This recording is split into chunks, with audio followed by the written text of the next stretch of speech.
Se tem algo que está interligado com a história dos videogames, são as revistas. Porque elas sempre foram o principal meio de divulgação até a popularização da internet. Tanto para saber dos lançamentos, como dicas, análises e novidades. No mundo tivemos muitas revistas importantes, várias delas eu até citei aqui no canal em outros vídeos. Mas falando especificamente do Brasil, quem começou toda essa história foi a Ação Games. E hoje nós, eu e você, vamos revisitar a história dessa importante revista para nós gamers. Saberemos como que ela foi criada, o seu inesperado sucesso, todo o alvoroço editorial que ela causou, o seu auge, o seu declínio e infelizmente o seu fim. No vídeo de hoje contaremos a história da Ação Games, a primeira revista especializada em videogames do Brasil. Então, bora!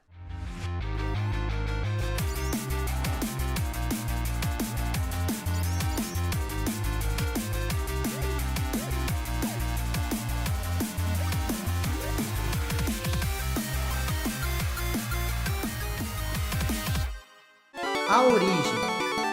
A década de 90 foi marcante para os jogadores de videogame. Além de terem vivenciado a famosa guerra de consoles, foi nessa época que os jogos eletrônicos invadiram o Brasil. Em todas as direções. Tínhamos a Tectoy publicando jogos oficiais, e a Gradiente publicando jogos extra-oficiais. Fora o mundo de clones que haviam. Existiam as locadoras de videogame em cada bairro desse país. E nas bancas de jornais, as revistas de videogame faziam a alegria da garotada. Dentre tantas publicações especializadas, destaca-se a revista Ação Games, uma das pioneiras no mercado editorial brasileiro de jogos. Antes de se tornar Ação Games e vender milhares de exemplares entre jovens jogadores, a revista tinha outro nome. Inicialmente a publicação surgiu de outra revista, a chamada Semana em Ação. Inicialmente a Semana em Ação começou como uma revista de esportes e lazer, para substituir a revista Placar, que era focada somente em esportes. A mudança aconteceu por conta de diversos acontecimentos inesperados no mundo dos esportes brasileiros. No futebol, por exemplo, o fraco desempenho da seleção brasileira na Copa do Mundo de 1990 e os resultados menos populares nos estaduais, como por exemplo o Paulista sendo disputado por dois times do interior, Bragantino e Novo Horizontino, e o Carioca virando caso de tribunal entre Botafogo e Vasco, resultaram em vendas baixíssimas da revista semanal dedicada ao futebol. Com a revista em baixa, a editora Abril resolveu experimentar novas possibilidades, e observando o interesse do público jovem pela Fórmula 1 e outros esportes menos convencionais, lançou uma nova publicação, chamada Semana em Ação. Essa nova revista era voltada para atingir a galera mais jovem, ali no início dos anos 90, falando de esportes radicais e outros assuntos, diminuindo muito sua atenção ao futebol. Mas mesmo assim, o tão esperado sucesso nunca chegou à revista Semana em Ação, que logo começou a buscar outros assuntos. Observando a ebulição dos videogames entre crianças e adolescentes no país, e a ausência de informação sobre o tema, a revista decidiu lançar um especial sobre videogames. Uma edição inicialmente única, intitulada Semana em Ação Especial Games. O especial foi bem recebido, muito por conta do crescimento da indústria de jogos e consoles no Brasil. Era a época das locadoras e dos famiclones, os famosos clones do console 8-bit da Nintendo, como também o início da quarta geração de videogames e as suas novidades. Por conta do baixo desempenho da sua, entre aspas, revista mãe, a Semana em Ação, era esperado que o Especial Games também deixasse de existir, mas isso não aconteceu, por conta da editora Azul, que comprou o título do especial com o interesse de transformá-lo em uma publicação periódica, e passou a lançar a revista a partir de outubro de 1991. Aí sim chegamos no ponto em que a revista finalmente ganhou o nome que conhecemos, Ação Games. O novo formato foi algo difícil para os concorrentes lidarem. A Ação Games atingia uma faixa de idade muito ampla entre os jovens, com público-alvo médio de pessoas entre 8 e 18 anos de idade. Além disso, a revista era quinzenal, trazendo muita informação para os jogadores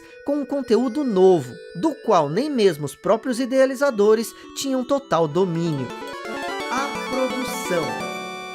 A primeira edição da revista Ação Games foi lançada com foco no jogo Castle of Illusion, o jogo do Mickey Mouse para Mega Drive, sendo um absoluto sucesso para o espanto de sua editora. Naquela época, os jogos não possuíam legenda ou dublagem em português, e a maioria dos jovens jogadores brasileiros não dominavam a língua inglesa, quanto mais a japonesa, e esses eram os dois principais idiomas dos jogos da época. Havia uma grande barreira linguística que requeria auxílio externo, como dicionários ou guias impressos. Além disso, a memória limitada dos cartuchos da época aumentava muito o fator de dificuldade do jogo, para que o game durasse mais. Os jogos eram tão desafiantes que acabavam estimulando a busca por algum tipo de recurso facilitador. Descrever esse cenário para quem começou a jogar videogame nas últimas gerações é bem difícil. Mas se é o seu caso, imagina só, você não tem nenhuma loja online, ou portal de jogos, nem YouTube, sites especializados ou mesmo fórum de games. Seu único modo de saber tanto o que está acontecendo na indústria e seus lançamentos, como descobrir segredos do game que você está jogando atualmente, eram, além de suas próprias experiências e de seus coleguinhas, as revistas de games da época. Assim, a Ação Games acabava saltando aos olhos, principalmente por quem procurava por qualquer capa de revista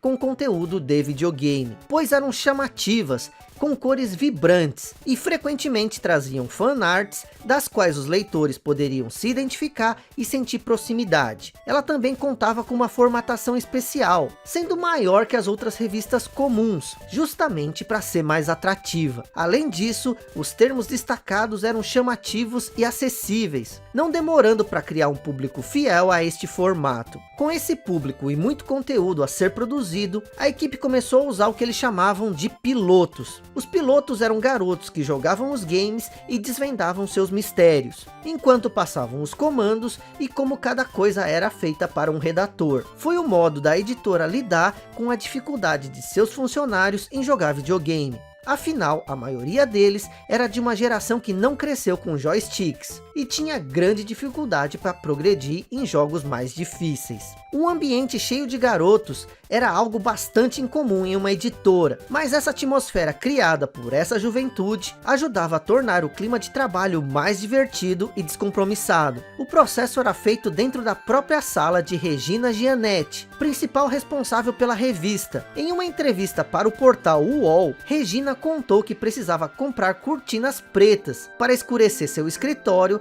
para que o fotógrafo conseguisse capturar algumas cenas dos jogos direto da tela da TV. E para conseguir imagens melhores da tela do jogo, era necessário gravar jogadas em fitas VHS, para que algumas imagens fossem capturadas com o momento pausado. Essas tecnologias, hoje vistas como rudimentares, eram o que tinha para hoje na época. Imagine que toda edição da revista era feita sem computadores, utilizavam máquinas de escrever e diagramação feitas em fotolitos, uma espécie de filme plástico e cartolinas. A revista inclusive chegou a receber colaboração de leitores, com alguns se tornando colaboradores fixos, além de jogadores que zeravam alguns games antes dos pilotos da revista e passavam informações para os redatores escreverem as novidades. Acredite, hein? Um conteúdo colaborativo muito antes da internet. Outra parte das informações vinham de fora do Brasil, por meio de revistas estadunidenses, como a EGM e a Game Pro. Isso acontecia porque os jogos,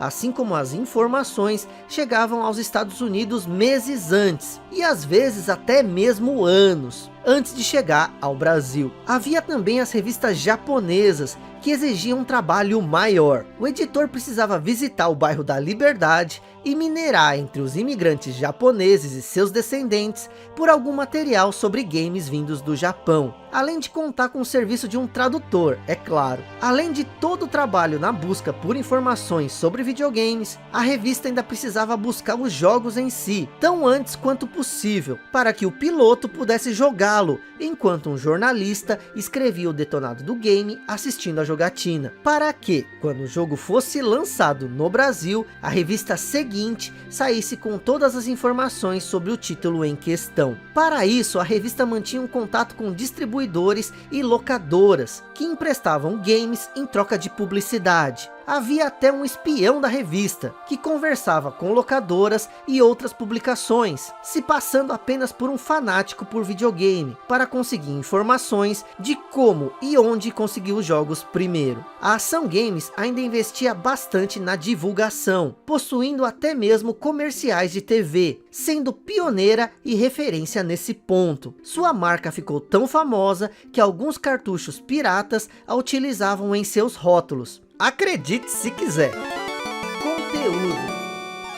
O foco da Ação Games era trazer novidade do mundo dos games, muito por conta da referida escassez de informação sobre essa área no Brasil. Assim, no conteúdo da revista, eram comuns os detonados de games, ensinando os jogadores a zerar um jogo do início ao fim. Também tinham as famosas dicas para o gameplay de diversos games, além de notícias sobre o mercado de videogames e uma seção cheia de códigos. Além das edições numeradas, a revista também teve algumas edições especiais, como as 4 edições de Mortal Kombat, que abordavam tudo dos 3 primeiros games da violenta saga de luta da Midway. O formato da revista era diferente, possuía um grande número de páginas e o próprio tamanho da publicação era maior que o convencional. Apostava em muitas imagens e uma diagramação repleta de elementos chamativos, com detalhes bem coloridos de acordo com o próprio mundo dos games. Além de uma linguagem diferente das outras, mais simples e com um humor próprio, uma leitura mais fluida que se comunicava melhor com o jovem público-alvo. Mas claro, essa linguagem simples, bem humorada e próxima do leitor, não foi uma abordagem exclusiva da Ação Games. Por isso eu queria saber de você. Você quer saber da história das outras revistas concorrentes da Ação Games? Diz aí nos comentários, beleza? Com o sucesso do formato e consequentemente da marca, a Ação Games recebeu propostas de licenciamento de outros países latino-americanos, chegando mesmo a ter uma versão argentina, sob o nome de Action Games. Aliás, a revista foi além. A evolução da Ação Games.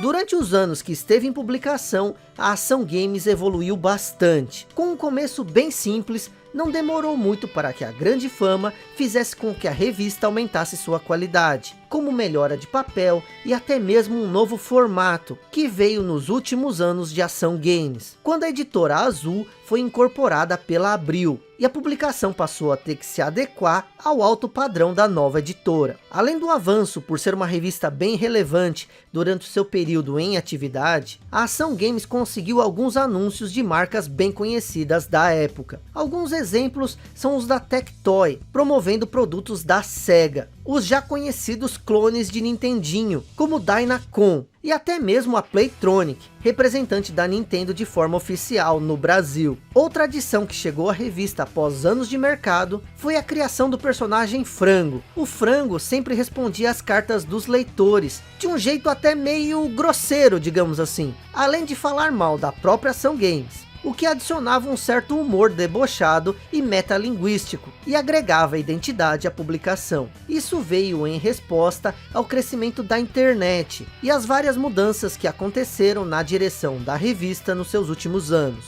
Outro destaque inusitado que acabou pintando, essa palavra não foi de propósito, hein? Foi uma seção dedicada às musas daquele período, sobre o título sugestivo de Game das Gatas. Essa seção trouxe modelos como Ellen Ganzaroli, Joana Prado, Tiazinha, Ellen Roche e outras personalidades, utilizando curtos trajes com o logotipo da revista. Uma clara e tardia tentativa de manter leitores de longa data, que agora estavam com a puberdade à flor da pele. Eu me incluo nessa, viu? Bons tempos, hein?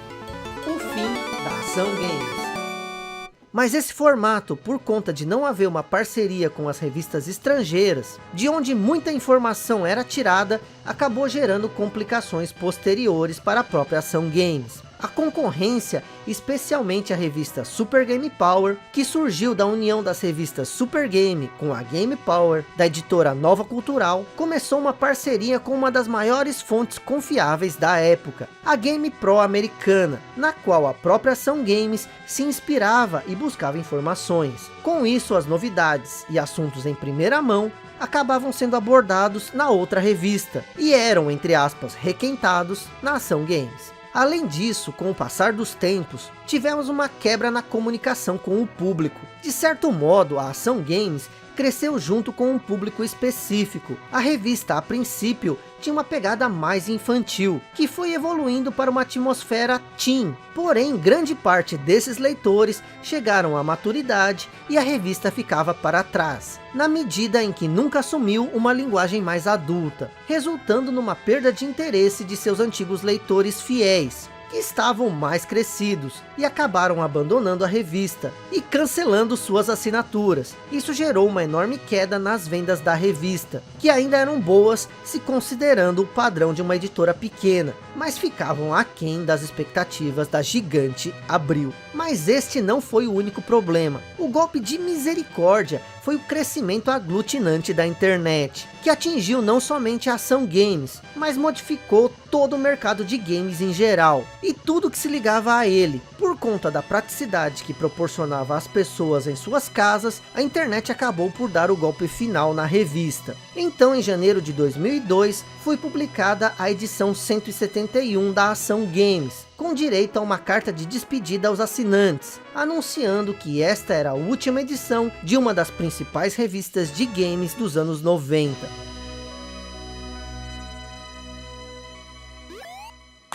Eu vou contar algo pra vocês. Eu comecei a trabalhar muito cedo, e todo o dinheiro que eu ganhava tinha duas coisas reservadas. A primeira é uma quantidade diária para eu ir no fliperama. Era uma média de 4 a 5 fichas por dia. E o outro dinheiro reservado que eu tinha era para as revistas de videogame. Infelizmente essas revistas foram jogadas fora, mas eu comprava religiosamente.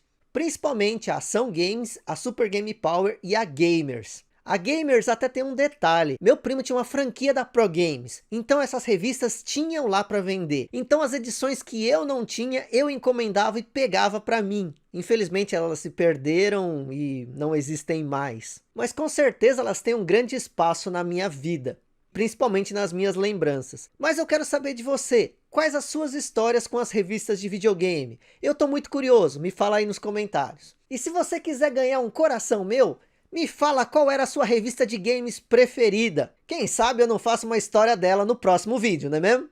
Ah, e não se esquece, me segue no Twitter e no Instagram, @VitorIsui.